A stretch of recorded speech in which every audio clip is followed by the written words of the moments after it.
เนาะเอาใจคิดว่าเอ็มลอยไป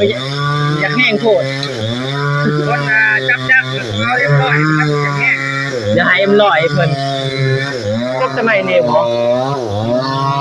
ก็ไม่ใช่ไม่คัดยังด้วยครั้งแรกคันแรกประเภทใหม่นั่นก็คือค้างคือแบบค้างเนาะกันขึ้นไปแบบนั้นก็สิยั่วคือบัดจากข้างเลยทั้งตอนกันใกล้ไปหันกับขาวบ่ต่อจากข้างยังต่อจากข้างไม่คัดได้ไม่คัดนี่แหละโอ้ถือว่าสำนักเนาะมีเนาะทางลุมเนาะเลยไม่คัดก็มันขึ้นไปทางเทิงอีกนี่ทางเทิงก็สิยั่วมีสิยั่วเป็นขาวโอ้ไม่ทางลุ่มปูแป้นก็ไม่ตรงคันแอมก็ไม่ลูกตั้งข้าวต่อไม่ข้อซองถ้ามีที่เสาแล้วก็คือค้างแล้วก็ข้อซองข้อซองนี่เฮาสิเป็นไม่คัดอะไรข้อซองแล้วข้อซองแล้วก็ไม่ตรงเพราะว่าสิปูแป้นเด้มันได้จับได้เบื้องลุ่มนะเทิงก็เป็นสิยั่วขาวโอ้มีแต่สำนักเนาะเครื่องเดือนแม่นจับลูกตั้งใส่กับแอมแม่นจับลูกตั้งใส่กับแอมในเครื่องเพื่อนนี่ฮู้แต่สยั่วหรือว่าคือข้างบ่ฮู้ว่าตัวใดตัวเป็นคือตัวใดเป็นข้างยังว่าน้องยังบ่ทันได้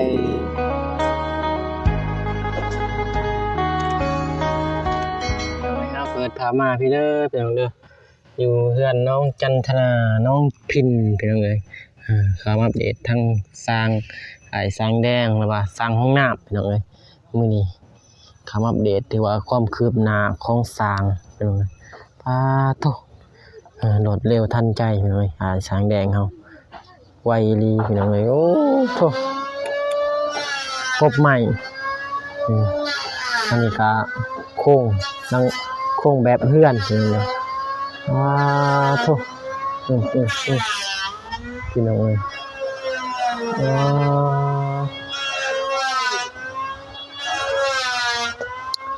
ทางสร้างเพิ่นคือว่ารวดเร็วทันใจพี่น้องพี่น้องเอ้ยหันหน้าตามทางพี่เด้อพี่น้องเด้อมากับน้องบุษบาคือเก่าคือเดิมพี่น้องเอ้ยติดโตไปเลยน้องบุษบาติดเลยตรงพี่น้องครับทักทายสวัสดีและสวัสดีเด้อพ่อแม่ FC บัดสกุลทุกคนก็ยินดีต้อนรับเข้า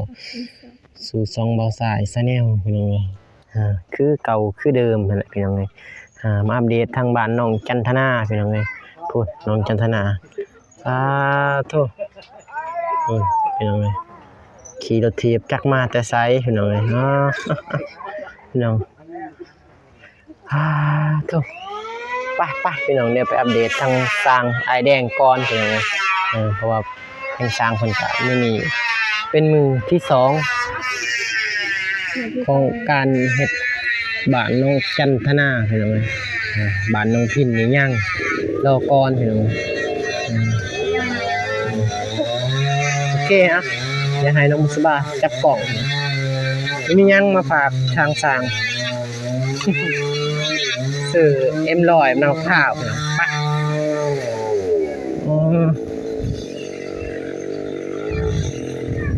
ไปพี่น้องไปให้ทางสร้างเพิ่นก่อนพี่น้องเอ้ยเอาไปกินเลยเนี่ยตั้งใจ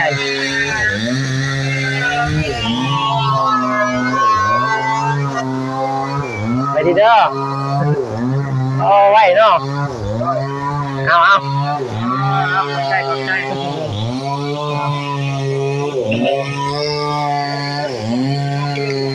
กินเอ็มลอยบ่คิดว่าเอ็มลอยไปอยากแห้งโคตรคนจับเอาเรียบร้อยครับอย่างเงี้ยอย่าให้เอ็มลอยเพิ่นมาจังโมงแต่เช้า8 โมง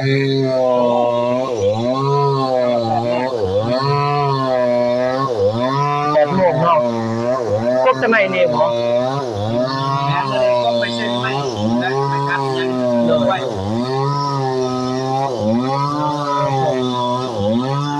ครบแล้วมีแต่ทามืออันนี้เนาะ ย่อตอนแรกเลยเก่งอยากไป เก่งกันบ่เดี๋ยวทันใจ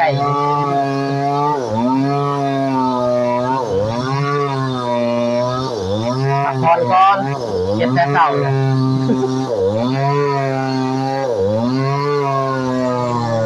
ต้องได้ซอยเนาะถูก เพราะว่าไม่มันใหญ่เด้ เอามาตาที่สองมาจะปรับใจขั้นกับใหม่ที่8เขากัน คือกันเลยเนาะ เวลาอัพผู้8มันจะง่าย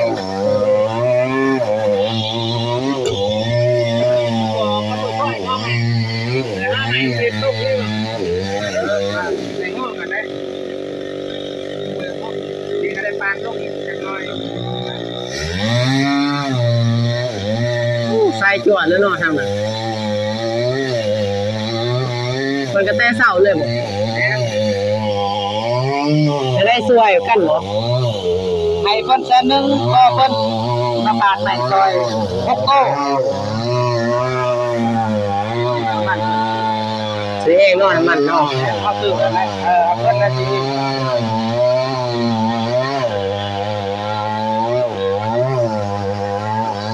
จำเป็นเนาะ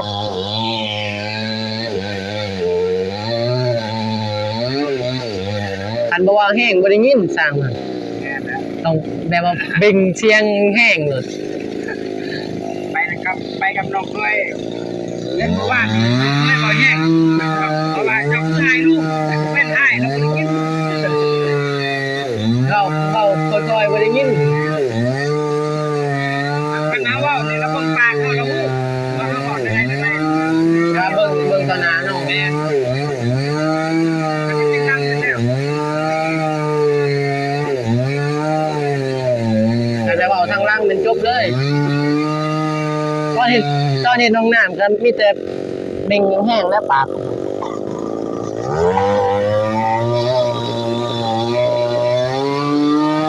ยังเท่าเดียวปากเป็นก้อนอย่าให้เพิ่มพลัง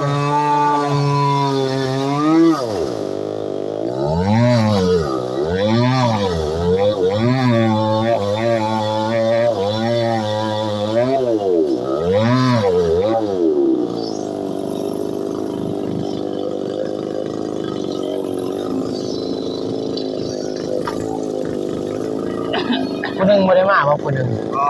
น้องเคยบ่ได้มาบ้านลูก คนไหวเนาะ ไม่ได้สมสมปูน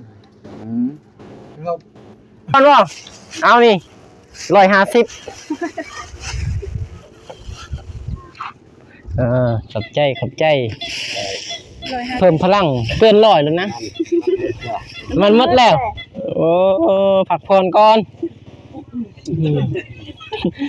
เขาเย็บบุกหนึ่ง ปุกเดียวเหลืออีกเอาบัดละจักสิให้อีกเด้อจะได้80,000ยัง20,000เด้อมื้ออื่นสิให้20,000คือเงินมาบ่พอเลยกับใจคือกันแหละมาซอยมาอันปากให้ ซอยๆกันเนาะ แม่น โธ่น้ำเย็นเนาะน้องจันทนาสบายดีกองไว้ไปเลย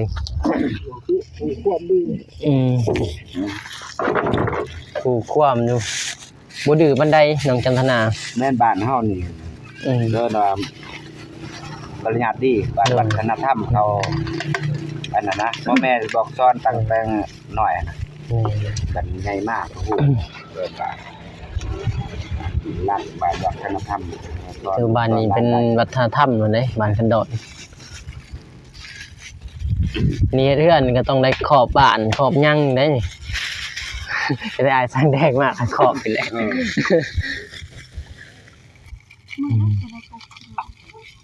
่บ่กะยิงตามเจ้าภาพเพิ่น เองตามเจ้าภาพและเรื่องยกเขื่อนนี่เนาะ จะพาแบบว่าสะดวกมือใดหรือว่า มักมือใดนั่นเนาะมือสั้นมันดี ไม่ได้กับมื้อนั้นเนาะ อืม แต่ว่าอีกตามวันมื้อนี้ก็วันพานเนาะ โดยมันก็ พานพุธแต่ว่ามื้ออื่นก็ได้ มื้ออื่นมันพูดก็ได้ วันพุธก็ดี คันบ่วันพุธก็วันศุกร์เนาะ อืม เราถ่ายอีกแล้วจักหน่อย เราถ่ายอีกมือหนึง มื้อกะสิแล้ว กันได้บ่ ปกติสร้างเฮ็ดก็ ประมาณเดือนหนึง อืม เด้อ คือยังไหวแน่นอนเด้อ มือโดน เดือนหนึง30 วันก็ 30 วันก็ถือว่าโดนนะ โดนแล้ว บ่แล้วมันไหวแล้วเห็นปกติเขาเฮ็ดเดือนมีผู้ละ4-5 เดือนก็มี แปลว่าอันผู้ที่ว่าสร้างหั่นคือว่าบ่มีงบ แม่น คันว่าไว้คันว่ามีงบแม่นไว้อย่างนั้น คั อีก ว่าเฮาอิหยังมันกับพ่อ มัน ก็ง่ายเฮา แต่ว่ามันมีครบสุดหมดนะ เพราะว่าเฮาก็ทา อืม ผู้ใหญ่คือทีมงานก็ทาเงินกับผู้ใหญ่เนาะ แม่น ต้นน่ะซอยมันไว้มันก็ไว้หั่นแหละ ก็แล้วไว้ แม่น สมมุติว่าซอยสาแบบว่ามันบ่มีแท้ๆก็บ่ติแล้วเนาะ โดย แบบว่ามันบ่มีก็ บ่มี คอยเฮ็ดไป ไปฮอดไป อืม แม่นก็ได้โจ๊กพรก็มี สมมุติว่าย่อขึ้นก็ได้โจ๊ะเมียนก็มีแต่บ่มีหลังคา ตามขั้นตอน ไปตามขั้นตอนเลย จะได้เพราะว่าบ่ได้โจ๊กก็เจ้าของเฮือนก็บ่มีอันเด้ เลยแบบนั้นนะ มันก็ต้องได้โจ๊ก แต่เจ้าของเดือนสิหาก็แฮ่งโจ๊ะยาวอีก แม่นเลย อืม โดย คือที่ว่าแหละคือแต่แบบพวกหาเงินมาสร้างเฮือนนี่เนาะเพื่อสิได้เฮือนโอ้ โอ้ยคนเฮานี่สร้างลูกนี่ได้หลายอยู่หรอกแต่สร้างเฮือนนี่ยากๆได้คันว่ามันบ่ได้เลย สร้าง ถ้าว่าหัวหน้าครอบครัวบ่เป็นหลักมันบ่ได้เลย จบโลด แม่นจะสิว่าจังไดก็ว่า ได้อยู่แต่ว่ามันก็บ่ อืมมันได้ก็บ่ไหวหรือว่ามันซ่านะสบายดีเด้อแม่นพัฒนา สบายดีเด้อ มานั่งพักก่อนกินข้าวกินน้ำแล้วสิยัง ดีไว้ไปก่อน หิวแล้วบ่ โอ้ยทันฮอด7:00 นครับ เออ น้องกระยันไปมีก่อน บายคันบัดหิวจังซี่ แต่ว่าน้องพา แต่ว่ามันบ่หิวนี่กินกับมันบ่อยากอันนั้นปานใด บ่แซ่บปานใด มันเป็นแบบ ได้กินแซ่บ แม่นคิดแก้วก็แซ่บ กินแจ่วก็แซ่บยามหิวนั่นน้องจันทาเนาะ ไปอยู่กันน้องเดิมหอยมะม่วงกินกับข้าวนี่แหละ กินตำส้มเดี๋ยวไปเฮากินกัน มันตำแล้วก็ เพราะว่า ตำ บ่หิวดอกแต่เฮาอยากกินอันนั้นก็แซ่บ กินไปเนาะ แซ่ แซ่ บ บยากมันของอยู่กิน นี่แหละก็ได้อยู่คงกิน ได้ สบายแจ่วก็กินต้มผักแห้งต้มผักแห้งแซ่บเนาะ แม่นเลย ต้มผักจำแจ่วเนาะให้น้องจันทนาเฮ็ คั ด นได้เป็น ยังอีก ประมาณ4 ปีบ่11เนาะ11 13 ปีก็อยากเป็นหมดเลยผู้หญิงมันไวผู้หญิงนี่13 ปีก็ใหญ่เลยเนาะได้เนาะ 3 ปีเป็นสาวแล้วได้เดี๋ยว เดี๋ยวนี้นี่โอ้ไวเลยผู้หญิงนี่ แต่น้องจังหานี่จักว่าปีหน้าสิใหญ่21ปียังออกตอก หรือว่าเป็นออดแอดก็นำ ก็ได้ความสูงแล้วเด้สิน้องนี่ ได้ความสูงนำแม่ ร่างกาย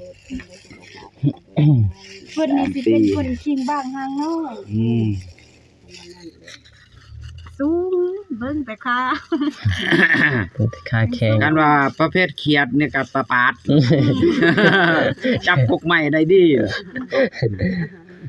ขึ้นกบใหม่นี่เนาะเถอะมื้อนี้ใครแต่ฝนบ่ตกเนาะ แม่น ดีฝนบ่ตกคันฝนตกนี่จะฮ้อนเลยฮ้อนแห้งอีหลีรอเลย แม่น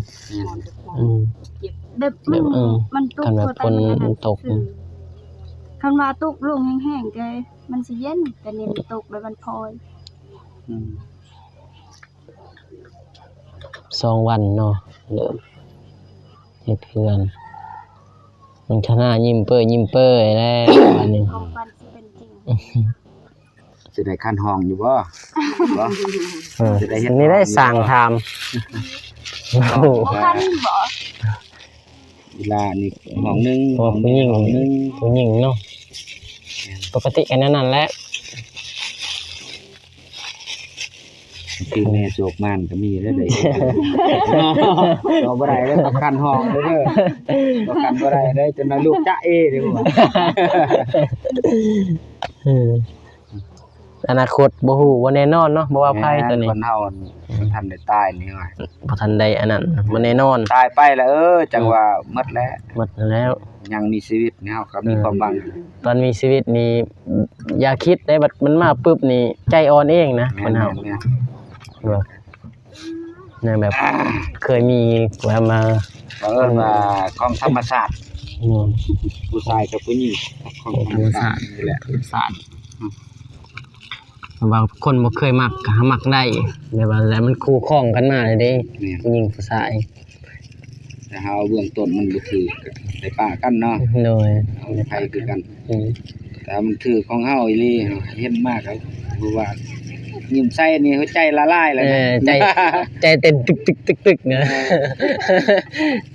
เอ็นคนก็หักกันนี่เนาะนับแต่เห็นขี่รถจอดจึกนี่ยังใจนี่บางทีก็สั่นก็มีเลยคันว่ากระเทยกระเทยนี่ เฮ้ยก็เห็นผู้ชายก็มักคือมักผู้หญิงเราเป็นโตกัน ก็เลยก็มาคุย เห็นผู้ชายเลยละล่อโอ้ยเข้าใกล้เจ้าละกอดเจ้าก ระเทยก็ตัวกระเทยบ่นั่นบ่ บ่แล้วเจ้ากระเทยเนาะกระเทยมันเป็นเพศหญิงอยู่แหละ อืม แต่นิสัยของเขาอ่ะนะเป็นอันนั้นนะก็จะเอิ้นว่ากระเทย อืม เพิ่นอยากกินสมบ่ได้คมดอกแค่นั้นคันมักคมๆบ่ปอกเปลือกแล้วแหละ ปั๊มแล้วเมื่อวานนี่ปั๊ม จะเอามือ อันแหละ พันลืม เพิ่นลืม แน่น้องบ่ใส่กระตาให้เพิ่นไว้ เนาะเทื่อนแล้วจังคือ พอดีแท้ตำรวจเขาออกกันได้ในกระตาหรอ สร้าง เอา มัก 2หน่วยใส่ย่านพวกร้านอยากกินน้ำ นี่มักและสมน้องจันท ไม่ นา เอามาแต่กระแดกเอามาแต่กับในกระตาเลยมาเล่นแล้วเอามา ปกติก็เอามาเลย เออ นี่บ่ คอยใส่กระตาเอามา ปลาแดกสิมีที่อยู่เฮือน อืม มี นี่ นะ ประเดก นี่บ่ปลาแดกอยู่เฮือน ประเดกน่าจะมีอยู่ประเดกประเดกผักเทียมเนาะ ไปเก็บมาคือคนเต้ ยามเพศนี่คักแล้วนี่ ไปเยอะ ไปแม่เก็บสมหั่น ไปเก็บมาคือคนเก็บมาคือคน เอาคอยเด้ คือคนก็เอิ้น บัดทาง ก็สิตามมาเอิกนะได้ลุงเอิกก็อยู่เอิกเนาะ ก็อยู่จบนั่นเนาะ เขาเอิ้นมาเอิกอันเดียวกัน อืม คนบ่ฮู้ถามพะโลเป็นหมอก็บ่ฮู้ เลือกค่ะ เสื้อขาย นี่มาอีกสร้างเอาน้ำมันบ่อ๋อคือควายคิดโอ้ยขันปะ น้ำมันตุกเดียวอันน่ะตุกน้อยๆหั่นเด้ โอ้ น้ำมีสร้างเลยลืม สติง ติ้ง ขันปะอยู่อันนั้นเนาะต่างปะนี่ยุ่งไปยกเล่นได้ ไล่เติบเลยได้จักคนเออ เออถือว่าประหยัดได้จากเพิ่นเนาะ กะปิคอยอยู่กับตารถเด้อ ตามกินน้ำกันตอนเพลน อยู่กับตารถหั่น มื้อนั้นก็ตำข้าวปุ้นมื้อนั้นพากันกินแต่ว่าสบายนะแบบบ่อันนั้นกินไผกินมัน เลยก็ได้ อืมบะหมี่ไปเด้อ มาคือคน บะหมี่มาแต่ไสบะหมี่หาน้องพินบ่ ฮะ น้องพินบ่ น้องพินอยู่ใช่บ้านอยู่ด้านหลังๆบ่ เด้น้องพินเด้ใหม่หันบ้านน้องพินนะ เนาะคุณยังบ่ฮู้ว่าน้องพินผู้ใด อันนี้อยู่นั่งอยู่รถบะหมี่ได้จอง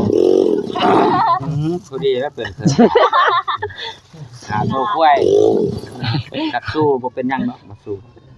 ทางนี้ตั้งนครสูงเนาะ จังว่าเด้อบ่ฮู้กัน พยันคันอยู่บ้านนี่ได้ยินแต่กี้เพิ่นเว้าคันอยู่บ้านนี่เนาะบ่มีเนาะผู้หญิงไปขอใช่ ท่านอ้ายแม่มันสิแสดงประค ผ่อนมื้อ คื นี้ อว่า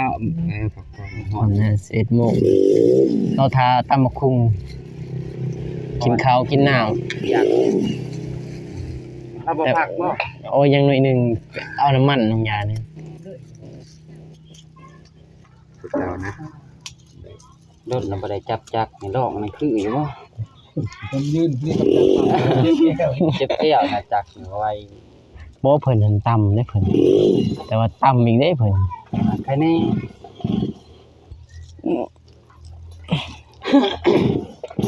ซอยหมดหน่อใหม่นี่เนาะ ซอยหมดนะ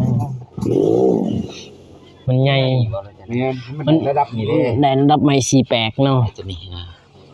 นี่ก็ยังได้บากลง เอาแล้วตอนซอยนี่สรุปว่าเสร็จใหม่น่ะ ไม่คัด ไม่ต้อง ไม่ขัด อ๋อ ตัว แล้วใหม่นี่ปกตินี่น้ำใหม่สิหยวดได้เนาะสิหยวดมีทาง แม่น บ่แม่นนะบ่มี อันนี้ไม่ข้อซอง ขอซองมี เพราะโตเฮาซอยออกนี่มันใหญ่นี่มันเลื่อยซำนี้นี่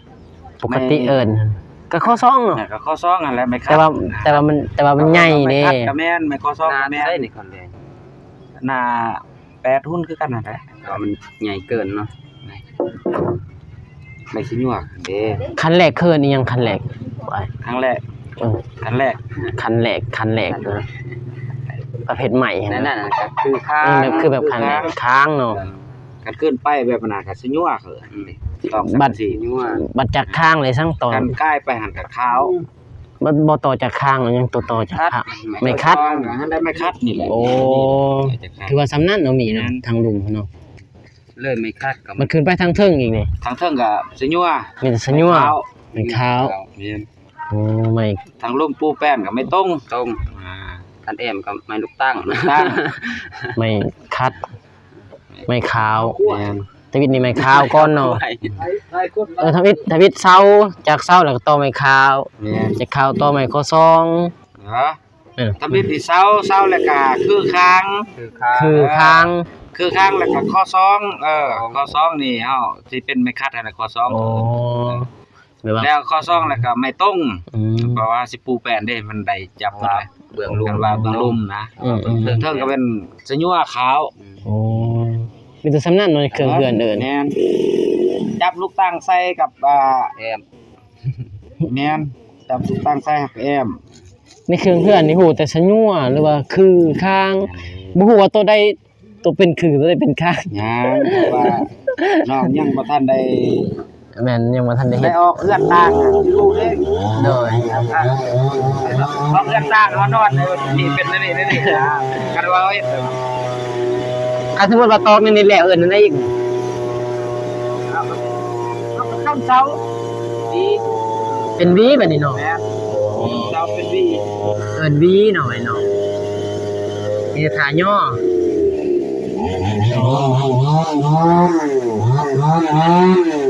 ถ้ามือสั้นวันดีคืออ้ายเพิ่นว่าแล้วนี่แล้วกัน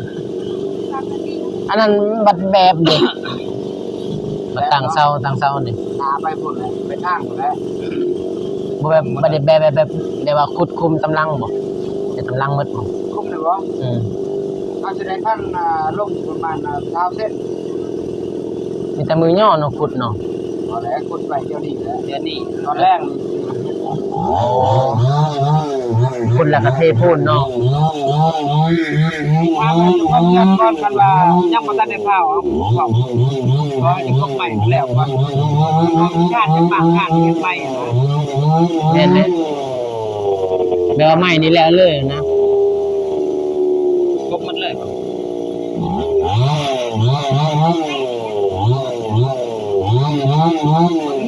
บ่ได้ยินดอก แต่ว่าไม่แปดทางล่างมันก็กบกันหม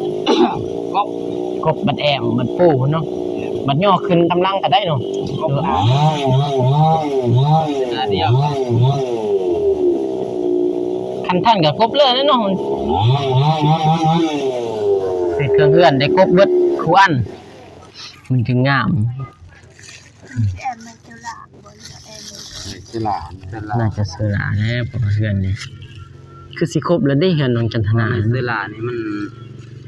สะดวกอย่างนึงแอมปั๊บแล้วก็สิจบหันเลย แม่ มีแต่จบเลยบ่ได้เฮ็ดหยัง เฮ็ด ตาแปดนี่ แต่มันเอาละไม่ มัน ตา อะไร แป ไม่ ดนี่มันก็แสดงมากบมาแลนนั่นแลนนี่เนาะ ไม่แป้นนี่ อันนั้นมันสิเนาะ ราคาแพงนะไอ้แป้นเพราะว่าเฮาครบไปรีด กบไปรีด เชื่อลมแรงคันว่าจ้างก็สิคืนนี้ สลาอันนี้สลาบ่แพง บ่แม่นอันนั้นแพงสร้าง แม่น เพราะว่าสร้าง แต่ สิ ว่า ได้กบ เฮา เด้ ซื้อไม่แป้นกับไม่สลามันก็เท่าเทียบกันแหละครับเทียบกัน เอาเที แต่ ยบ ว่า กัน ไม่แป้นเฮาถือกล้วยเอ๊ะกำไรบากกันเนาะเดี๋ยวนี้ก็เป็นพันกันเดียวกันนั่นแหละ60อันนี้60เนี่ย65นี่คือประมาณนี้เลยนักว่าเนี่ย85แล้วเลย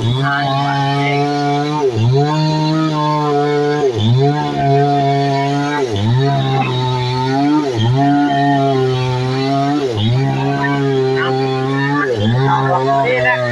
ตกแล้ว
บักซิบบักซิบแล้วเลยบ่หมดแหละซอยหมดแหละ ใส่เขากบ อ๋อ ยังกบ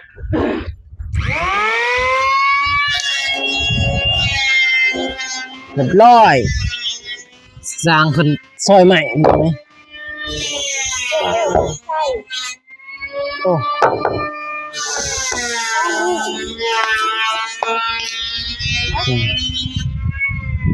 ตัวนี้อัปเดตเมื่อวานนี่พี่น้องเอ้ย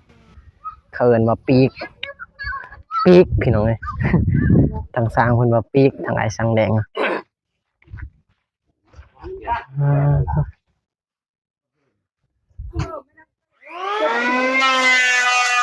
จากหน้าที่เลย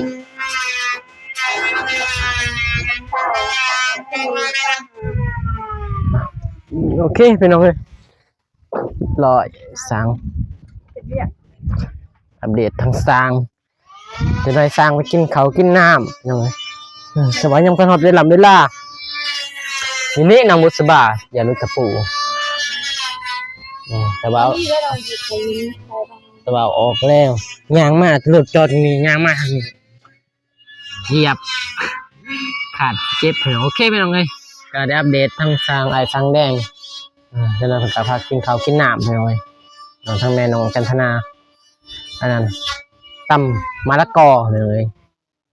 เก็บมะละกอเอาไปตำมะละกอปั่มนี่แหละปั่มเมื่อวานนี่พี่น้องบริทายตอนปั่มเปิด